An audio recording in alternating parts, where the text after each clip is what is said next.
Hot topic nga ng showbiz update ni OG Diaz kasama si Maloy at Mariana kung saan ay ibinahagi nga nila ang nag-viral na sexy dance ni Catherine Bernardo sa social media.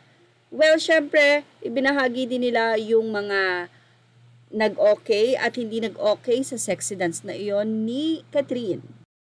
At inakala pa nga daw ng mga netizen na tila retoke itong si Catherine Bernardo na nagpa-jaw. Yung kanyang jaw ay parang inayos. It's perfect, kumbaga. Makikita nga at ito ay binahagi pa ng Reddit artikulo. Nagpa-buccal fat remove or just makeup? Yan pa ang question. So ano nga ba ibig sabihin ng buccal fat removal?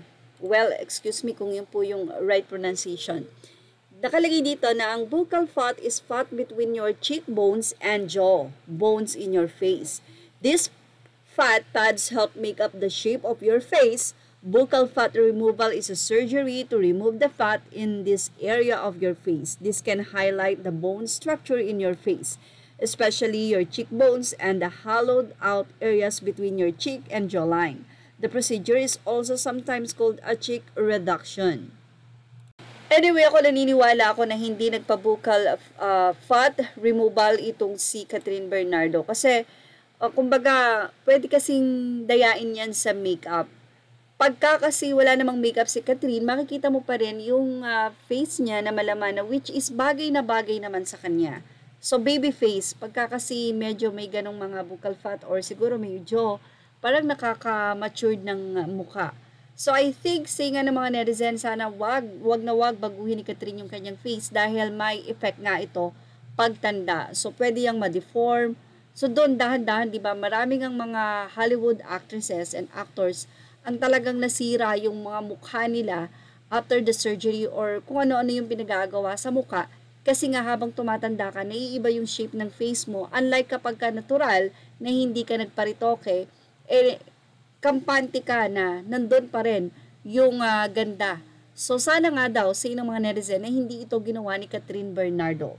Well, I believe na hindi gagawin niya ni Catherine. Talagang sadyang magaling ng yung makeup artist. Kaya, na-emphasize at nakita yung jaw or pinaka-shape ng mukha ni Catherine. Sabi nga ni OG Diaz, kung sakasakaling hindi totoo na nagpo-buccal face removal, buccal fat removal itong si Catherine Bernardo, dapat matuwa si Catherine dahil kahit na nga hindi totoong nagpa-buccal fat removal siya, napagkamalang ganun dahil sa ganda ng shape ng kanyang face. Kung marami ang natutuwa, marami naman din ang medyo hindi natutuwa. Sabi nila, pangit sumayaw, tigas ng katawan, hindi bagay, sexy dancer. Ito po ay update mula sa OG Diaz Showbiz Update YouTube channel.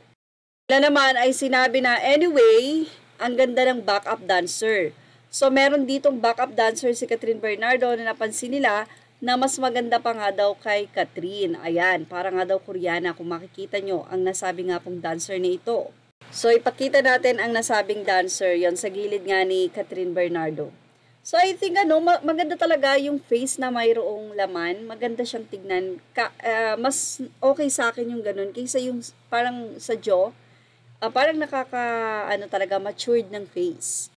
Samantala, nag-viral naman din ang naging post ni Carla Estrada, ang ina ni Daniel, matapos itong panawagan sa lahat ng mga supporters ni Daniel Padilla or DJP, pakiusap lang po, no bashing tayo please. Hindi yun ang klase ng mamaraan ng pagsuporta na gusto ng aming pamilya para kay Daniel. We appreciate your support, but please no bashing to others. Ipagmalaki ang lahat ng blessing, say pa niya, at respeto para sa blessing ng iba.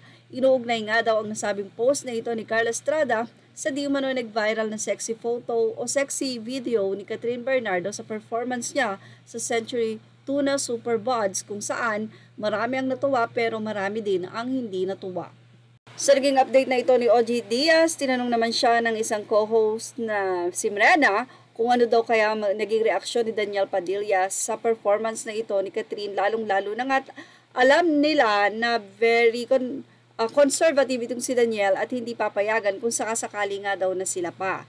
Ayon kay OG, for sure daw ay napawaw itong si Daniel na kahit nga hiwalay na ang dalawa ay siguradong updated sila sa nangyayari sa kanilang career sa isa't isa.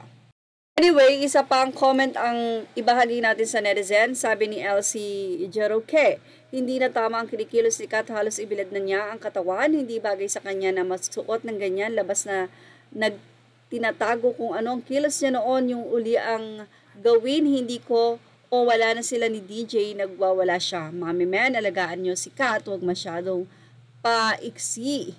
Mawawala sa ang respeto ng mga fans mo magsawa, ayan. So, pasensya na po kayo. Binasa ko lang po talaga kung ano yung sinasabi ng netizen. So, parang ang sinasabi niya dito na sana daw ay pagsabihan ni Mami Min itong si Katrina, hindi porke hiwalay na sila ni Daniel, ay magwawala na nga daw ito. Well, ano masasay niyo about dito? Especially the Catherine Bernardo fans. At yan po ang ating showbiz snap update. Thank you for watching. Images are all credit to the rightful owners.